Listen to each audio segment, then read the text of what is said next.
اور ایک ایسے فنکار جن سے جب بھی ملاقات ہوتی ہے پاکستان میں یا پاکستان سے باہر، اس سوائے پشاور کے اور کوئی بات نہیں کرتے. تو بہت سے ہمارے دوست پشاور کے ایسے ہیں جو باہر رہتے ہیں، اور میں اکثر کہتا ہوں کہ وہ پشاور سے تو باہر چلے گئے ہیں بامبے، مجبوری کوئی نہ کوئی مجبوری لے کے چلی جاتی ہے، لیکن پشاور ان کے اندر سے نہیں جاتا، کسی طور نہیں جا رہا. 40 سال پرانے دوست وہاں موجود ہیں، امریکہ، کینیڈا، یورپ میں. مت کھڑے ہوں، ویو بلاک ہوتا ہے دوستوں پیغامات آپ نے سنے. وہ لوگ جنہوں نے اپنی زندگی کے کئی پل محمد کبیر خان کے ساتھ گزارے. یہاں حال میں بہت سے دوست موجود ہیں. مجھے پتا ہے یہاں سب دوست ان کے بارے میں بات کرنے کے لیے یقیناً ان کی خواہش ہوگی، میری بھی خواہش ہوگی. یہاں بہت سے دوست ہیں وہ اپنے جذبات کا اظہار کرنا چاہتے ہوں گے، لیکن آپ کو پتہ پروگرام کا وقت تھوڑا محدود ہوتا ہے. تو ایک تو آغاز میں گزارش کر دوں کہ پلیز اپنی بات کو محترمہ بشرا فرم. لیٹ 60s کی بات میں آپ سے کر رہی ہوں. اس وقت چونکہ ٹیلی ویژن نہیں ہوتا تھا، انٹرٹینمنٹ کا واحد ذریعہ ریڈیو پاکستان ہی تھا. اور اس وقت ریڈیو پاکستان پشاور سے جو آواز ابھرتی تھی، جس شخص کا طوطی بول رہا تھا پورے پشاور بھی اور پشاور سے باہر بھی، اس انسان کا نام تھا شیخ شریف. اور وہ ریڈیو کے اسٹاف آرٹسٹ تھے. بہت سارے ہر ڈرامے کے ہیرو تو وہ ہوتے ہی تھے، لیکن ان کا ایک مزاحیہ پروگرام ہوتا تھا، وہ دنیا کے نام سے وہ آتے تھے اور بہت شہرت کی بلندیوں کو چھوا انہوں نے. اور اس کے بعد ہندکو کا ایک پروگرام تھا کواخانہ، جس میں لالا فدو کے نام سے ان کا سٹار کیریکٹر تھا، اور آپا چندہ کے نام سے وہ پورے محلے میں مشہور تھی. اور ہمارا بہت ان کے ساتھ آنا جانا بھی تھا. سالن کی پلیٹیں اور چاول کی پلیٹیں بھی آتی اور جاتی. اس وقت چونکہ میں چھوٹی تھی تو میں ہی لے کے جاتی ہوتی تھی. شیخ شریف محمد کبیر خان کو ساتھ لے کر ریڈیو پاکستان گئے، ان کو متعارف کرایا. اور مجھے اس وقت اتنا یاد ہے چونکہ میں چھوٹی ہوتی تھی، تو ان کی بیٹھک میں جو رات کو محفلیں جمع کرتی تھی ان میں شیخ شریف ہوتے تھے، احمد فراز صاحب ہوتے تھے، کیونکہ وہ اس وقت ریڈیو پاکستان میں کسی آرٹسٹ کے آرٹسٹ ہونے کے لیے یہاں ابھی تک کوئی باعث موجود نہیں ہے. تو للہ میں آج کبیر خان صاحب کا نام لے کر آپ سب سے درخواست کرتا ہوں کہ وہ جو یہ سوچ رہے ہیں کہ ان کے ساتھ کوئی زیادتی ہو گئی اور وہ اچھے فنکار ہیں، تو ان کی ساری فنکارانہ صلاحیتیں دھری رہ جائیں گی اگر ان کو اردو نہیں آئے گی. میں ٹھیک سے اور پورے ایمان سے کہوں گا کہ کبیر خان وہ نام تھا، وہ ہستی تھی جس کو صرف آپ بیٹھ کر سنتے رہیے، سمجھتے رہیے اور جانتے رہیے تو وہ ساری کمیاں جو آپ کے اندر کہیں ہم محسوس کرتے ہیں پوری ہو جائیں گی.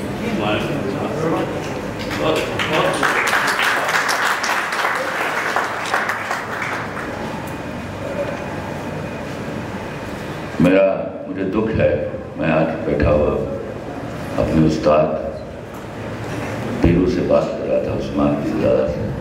استاد تو یہ میرے سارے ہیں، مجھے اچھی طرح یاد ہے. مجھے اگر زندگی میں کبھی مثال دینا پڑتی تھی کہ دو کون سے پروفیشنل ہیں جن کے سامنے تم دم نہیں مار سکتے ہو، تو اس میں ایک خالد بٹ ہیں اور ایک کبیر خان صاحب تھے. میں ساری عمر یہ کوشش کرتا رہا کہ ہمت کر کے کبھی میں اپنا آپ دکھاؤں ان کو، لیکن میری ہمت نہیں. اتنے بڑے پروفیشنل اللہ کی بلیسنگ سے قدرت ہی پیدا کرتی ہے، ہم لوگ نہیں کر سکتے. تو میں ان سے کہہ رہا تھا کہ دیکھو کیا طرفہ تماشا ہے کہ کہاں پیدا ہوئے، کہاں رہے، کہاں بیمار ہوئے، کہاں وفات ہوئی اور کہاں دفن ہوئے. ہماری سب سے بڑی بدقسمتی شاید یہ تماشا ہے ہمارے منہ میں کہ آج ہم ان کی قبر پر جانے لگے نہیں ہیں. کاش ہم نے وہ سب کچھ جو ان کے ہاں اندر موجود تھا، ہم نے وہ کسی انسٹیٹیوٹ کا سہارا لے کر لوگوں کو سکھا دیا ہوتا تو آج وہ چین سے اپنی مٹی میں دفن ہو گئے ہوتے ہیں. کبیر خان کو سیلیبریٹ کرنے آئے لیکن اس سے پہلے کہ کچھ کہوں، ناصر صاحب نے اپنی لمبی تحریر میں کہا کہ بات کو ہم سے مختصر رکھیں، تو کبیر خان کے بارے میں بات مختصر تو نہیں ہو سکتی، لیکن آج کی اس محفل میں ہمیں مختصر رکھنی پڑے گی۔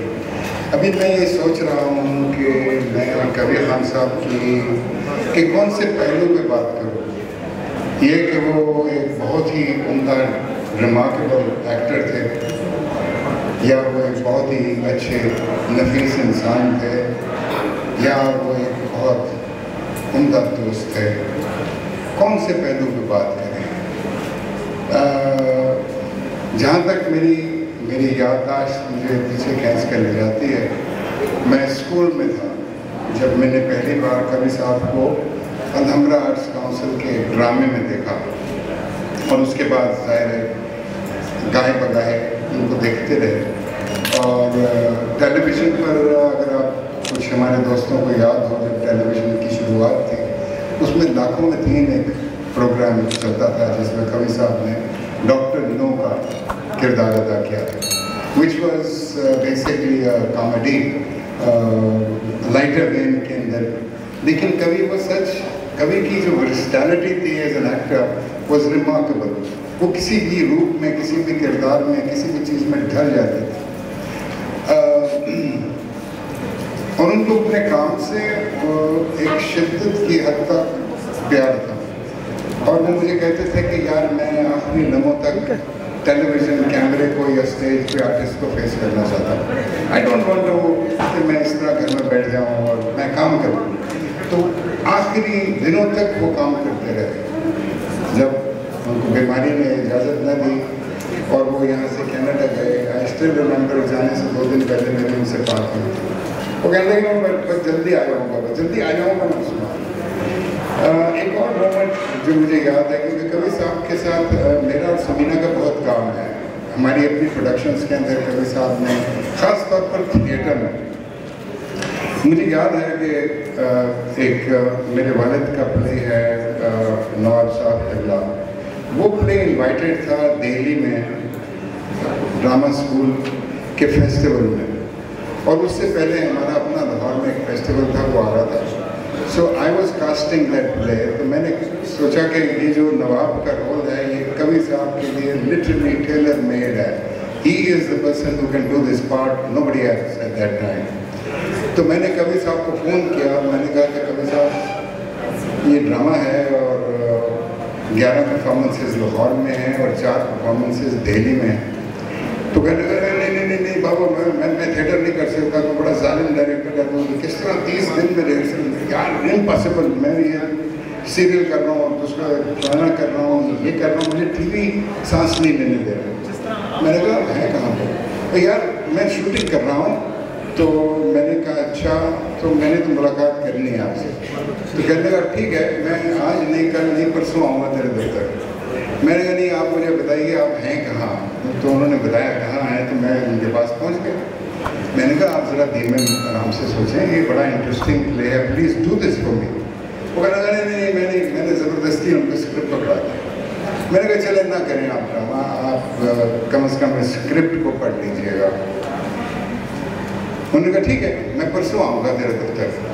دوسرے روز جب میں اپنے دفتر پہنچا تو میری سیکرٹری نے مجھے بتایا کہ پچھلے 1 گھنٹے سے کبیر صاحب آپ کے کمرے میں بیٹھے ہیں۔ اب میں اوپر آیا تو کبیر صاحب سامنے اسکرپٹ رکھا ہوا بیٹھے ہوئے تھے، یوں کر کے مجھے دیکھا، مجھے کہتے ہیں تو کر لے ریہرسل کب شروع کرنی ہے؟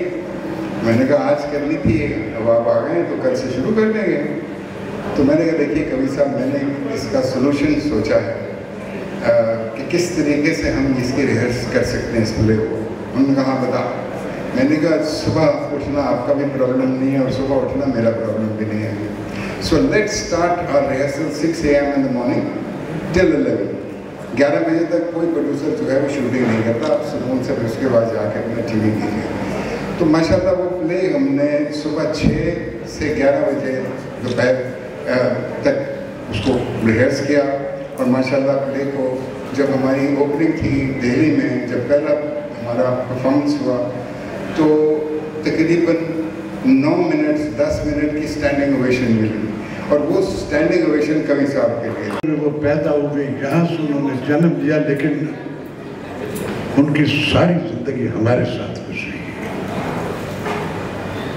ہم نے اس پرفارمنگ آرٹ کے جتنے اسرار و رموز ہیں انہی لوگوں سے سیکھے. بہت مس کرتے ہیں ہم ان کو. میں آخری دم تک ان سے کہتا کہ بابا کیوں آپ یہ 24 گھنٹے پکے پارٹ بھی جو کراچی کے یہ جو چینلوں کی بھیڑ میں آپ ان میں بھی دکھتے ہو, ڈونٹ ڈو اٹ. تو کہتے تھے یہ انرجی ایکٹیو ہوں راشد, نہیں یہ نہیں ہوگا تو میں رہ نہیں پاؤں گا. بالکل ٹھیک تھا. گئے یہاں سے کینیڈا گئے, کچھ طبیعت خراب تھی اور وہ ایک ٹینور اتنی دیر وہ کبھی باہر ابراڈ جا کے کاموں میں جاتے تھے, لیکن اپنے بچوں کے پاس اتنے دن وہ کبھی بھی نہیں رہے, اس بیماری میں رہے اور پھر وہی کے وہی رہ گئے. اپنے بہت ساری چیزیں چھوڑ کے چلے گئے جو کچھ میرے ذہن میں ہے, کچھ میں نے سامنے اپنا وہ لگا لیتا تھا موبائل اور بیٹھے باتیں کرتے رہتے تھے. اچھا سر پھر کیا ہوا, اچھا سر بتائیے پھر کیا ہوا. تو بہت ساری باتیں کیا کرتے.